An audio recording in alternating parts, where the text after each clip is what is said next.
हमारे साथ मौजूद हैं सीनियर साफी तजज़ेकार मुनीफ फारूक साहब। बहुत शुक्रिया मुनीफ फारूक साहब, आपने प्रोग्राम में ज्वाइन किया।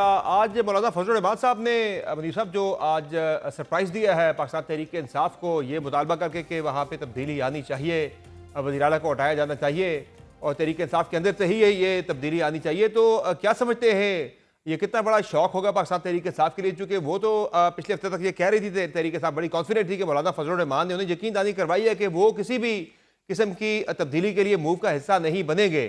तो अब तो खुलकर उन्होंने कह दिया कि वहाँ तब्दीली आनी चाहिए। तो मौलाना फजल रहमान, क्या उनका जो तब्दीली की तरफ इशारा है वो सिर्फ गंडापुर की हद तक है या वाकईतन वो किसी अदम एतमाद को जो है वो सपोर्ट करने जा रहे हैं?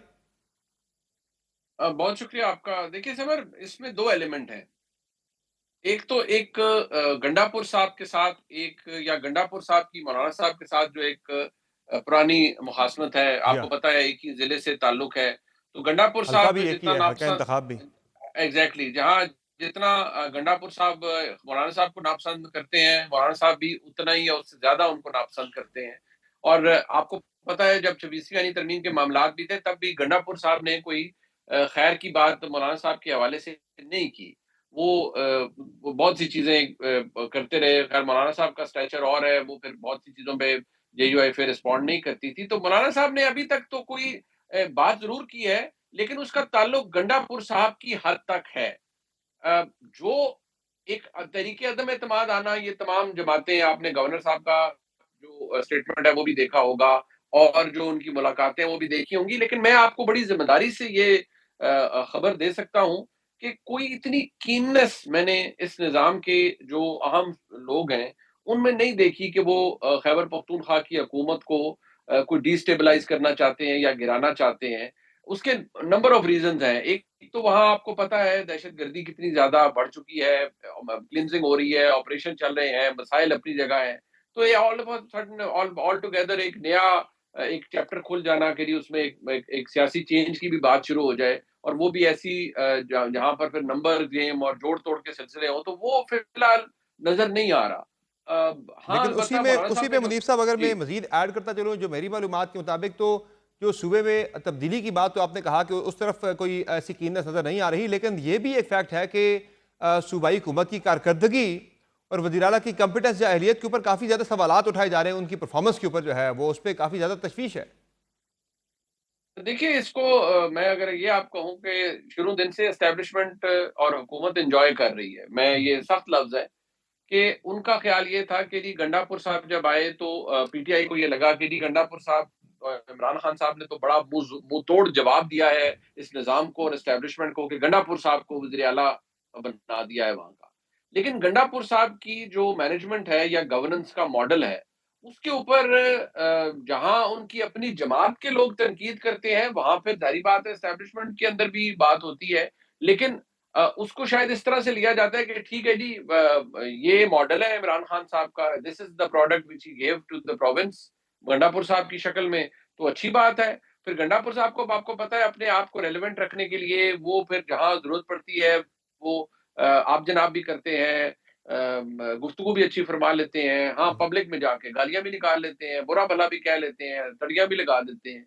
लेकिन मेरे ख़्याल में वो इसको इस वक़्त एन्जॉय कर रहे हैं कि अच्छी बात है जी, अगर तहरीक-ए-इंसाफ का भट्ठा बैठ रहा है, तो खैबर पख्तूनख्वा में जो गवर्नेंस मॉडल है या जो गवर्नेंस का तरीक़ा-ए-कार है, उसकी वजह से बैठता है, तो 100 दफ़ा बैठे। तो उसमें फिर क्या आपको लग रहा है कि सेनेट के इंतखाबात जो है अगर किसी तरह तब्दीली की तरफ जाते भी हैं, तो सेनेट के इंतखाबात ज़ाहिर है वो डिटर्मन करेंगे कि आया तब्दीली के लिए सूबे के अंदर जो सियासी सूरत हाल है वो फर्टाइल है या नहीं है। क्योंकि पीपल्स पार्टी जो है वो सरप्राइज़ देना चाह रही है वहाँ पर। वैसे तो अगर आप देखें जो अददी अक्सरियत के अतबार से अगर आप देखें तो तकरीबन जो 7-4 बनता है वहाँ पे, 11 में से 7 सीटें तहरीक इंसाफ की, 4 सीटें अपोजिशन की, जिनमें से अपोजिशन ने भी फैसला कर लिया है कि एक सीट पीपल्स पार्टी रखेगी, एक नून लीग रखेगी और नून ने अपने हिस्से की एक सीट जो है वो जेयूआई को देने का फैसला किया, यानी जेयूआई को वहाँ पे 2 सीटें दी जा रही हैं। तो एक 5वीं सीट पे भी अपोजिशन ट्राई कर रही है कि पीपल्स पार्टी की मर्जी है कि हम 5 सीटें वहाँ पे निकाल लें, 6 मिले तहरीक इंसाफ को। तो वो जो सरप्राइज़ का जो एक एलिमेंट है वो पीपल्स पार्टी वो चाह रही है कि वहाँ पे हम दे दें। अगर वो दे देते हैं सरप्राइज़, तो फिर शायद एक माहौल बन सकता है अदम एतमाद के लिए उसके बाद। देखिए समर बन सकता है, लेकिन आप ज़रा उस मॉडल को क्योंकि आप भी एक मेहनती सहाफ़ी हैं, आप ज़रा उसको पिक्चर करें कि पता नहीं क्यों, मैं आई मे बी रॉन्ग, बट मैं जिन नुक्तों को देख पाया हूँ, हम्म, अनलेस कि टेम्पटेशन इतनी बढ़ जाए कि हाँ जी, हाँ, इन्हें गिराना है और उसका कुछ करना है, ये कितना कोई जिसे कहते हैं दानिशमंदाना फैसला होगा निजाम का कि वो एक सूबे के अंदर, और वो भी ऐसी हुकूमत जो कि भी लाई जाएगी तो वो जोड़ तोड़ वाली होगी। आप हम्म, बेहतर जानते हैं कि वो भी जोड़ तोड़ वाली होगी ना, जी हाँ, उसमें भी रोज कोई ना कोई किसी की टांग खींच रहा होगा, और अगर हुकूमत आप गिरा भी देते हैं तो फिर जी वजीर आला कौन होगा, उसको सपोर्ट कौन करेगा, उसको कितने लोगों को राजी करना पड़ेगा। सो वो अनलेस के the temptation is too much, मुझे अभी भी लगता है कि शायद ये, even if the parties are tempted, मुझे नहीं लगता कि शायद एस्टेब्लिशमेंट की बैकिंग होगी इस सारे एक प्रोसेस में। एक ऐसा मॉडल जो है वो हमने रिसेंटली आज़ाद कश्मीर के अंदर देखा है। वहाँ तहरीक इंसाफ की हुकूमत थी और तहरीक इंसाफ के अंदर से ही एक फॉरवर्ड ब्लॉक निकला और उसमें एग्जैक्टली। से ही उसी को वज़ीर आज़म बना दिया गया। पीपल्स पार्टी ने भी उसे वोट दिया, नून लीग ने भी उसे वोट दिया वहाँ पर। और जो असल तहरीक इंसाफ थी उसमें चंद एक लोग रह गए और वो अपोजिशन में जाके बैठ गए। देखिए वो जो मॉडल है, वो अगर तो आप समझते हैं या कोई भी समझता है कि वो रेप्लिकेट किया जा सकता है केपी में, तो ये बड़ी एक बोल्ड मूव होगी। हम्म, लेकिन मुझे इस वक्त कोई उसका एविडेंस नहीं मिला कि सही। पीटीआई के अंदर कोई कितना मेजर क्रैक पड़ गया है। As far as I have worked on this, आप भी अपनी खबर इसमें अगर आपके पास कोई है तो वो आप भी शेयर कीजिए। तो मुझे मुनीर नहीं साहब, लगता कि कोई इतना मेजर क्रैक पड़ा है पीटीआई के अंदर, वहां पर सही अंदर। है। ये सेनेट के इंतखाबात में जो पीपल्स पार्टी 5वीं सीट की ट्राई कर रही है, लग रहा है इसमें कामयाब हो जाएंगे? क्योंकि माजी तो मौजूद है, इस तरह की एग्जाम्पल तो मौजूद है कि वहां पे पीपल्स पार्टी ने सरप्राइज दिया है। तो अब भी आपको लग रहा है सरप्राइज दे सकती है पीपल्स पार्टी वहां पर? क्योंकि तहरीक इंसाफ की भी एक रिवायत है, वहां पे लोगों ने माजी में वोट दिए, अपना बेचा है। देखिए, अगर तो कर्म नवाज जो है या कर्म फरमा, उनकी मेहरबानी रही, तो सरप्राइजेस तो फिर आपको पता है निजाम दे देता है ना जी। तो अगर उस हद तक कोई उसमें भी मोहब्बत मुनीर दरकार साहब, हुई। माजरत आपकी बात काट रहा हूं, उसमें भी जो टिकट्स दिए गए पाकिस्तान तहरीक इंसाफ की तरफ से मुराद सईद को या अजहर मशवानी को, तो ये भी उस सरप्राइज एलिमेंट के अंदर जो है वो ऐड ही कर सकता है, हाँ, नेचुरली उसमें ये कम नहीं लोग करेगा। तो नहीं साइड करेंगे किसी के साथ, फ्रैंकली स्पीकिंग। हम्म, ये लोग तो नहीं साइड, ये तो लॉयल रहेंगे पीटीआई के साथ।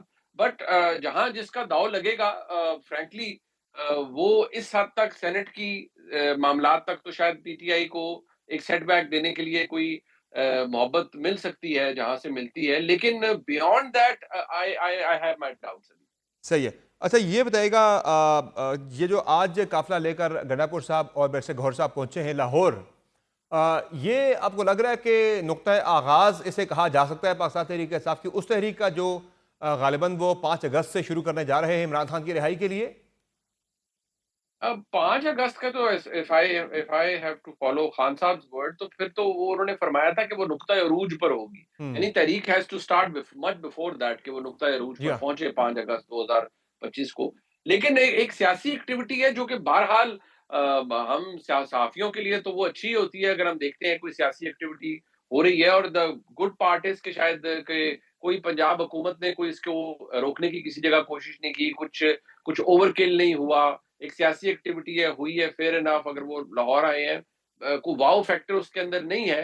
पीटीआई के पार्लियामेंटेरियंस का एक काफिला है, बहुत अच्छी बात है, और सियासी एक्टिविटी को तो इनकरेज करना चाहिए। बट ऑल डिपेंड्स कि क्या पीटीआई अपने इंटरनल डिफरेंसेस, खास तौर पे जो लाहौर चैप्टर में जो आलिया हमजा साहिबा को सैबोटाज किया गया है, उनकी एग्जिस्टेंस को, जो और लोगों के मसाइल हैं, अगर तो पीटीआई वो स्ट्रेंथ चीजें इकट्ठी कर पाती है और बाकी एक एक रेजिस्टेंस शुरू कर पाती है, तो वो आगाज तो बहरहाल उसका लाहौर से होना पड़ेगा। एक मेजर रैली या एक मेजर कंट्रीब्यूशन लाहौर का, सेंट्रल पंजाब का जब तक नहीं होगा, तो आप कौन सी तहरीक को कामयाब बना सकते। प्री मेच्योरली ये अनाउंस कर देना कि वो आएंगे, तहरीक का हिस्सा बनेंगे, तहरीक को लीड करेंगे, ये उनके आने में एक बड़ी रुकावट नहीं बनेगा? चूंकि गवर्नमेंट ने तो कह दिया अगर वो तहरीक के लिए आएंगे तो हम उन्हें गिरफ्तार भी करेंगे, डिपोर्ट भी करेंगे। हाँ, मिलने की हद देखिए, तक एक जो तो है बिल्कुल उन्हें आने देना चाहिए, मुलाकात करवानी आने है, जिस देना पर चाहिए। आपने बात की, देखिए, बिल्कुल उनका पहले राइट बनता है।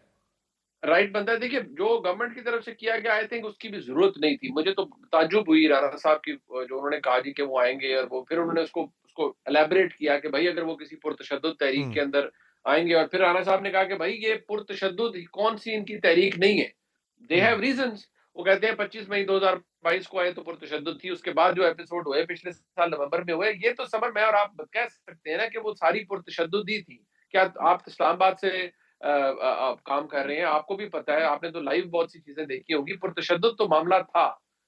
बट आई थिंक गवर्नमेंट को थोड़ा-सा इसमें मैच्योरली बिहेव करना चाहिए। बहुत शुक्रिया मुनीब फारूक साहब, आपने प्रोग्राम में ज्वाइन किया। आपने गुफ्तगू मिला किसी ने साहब की तर्ज़ कार मुनीब फारूक साहब की।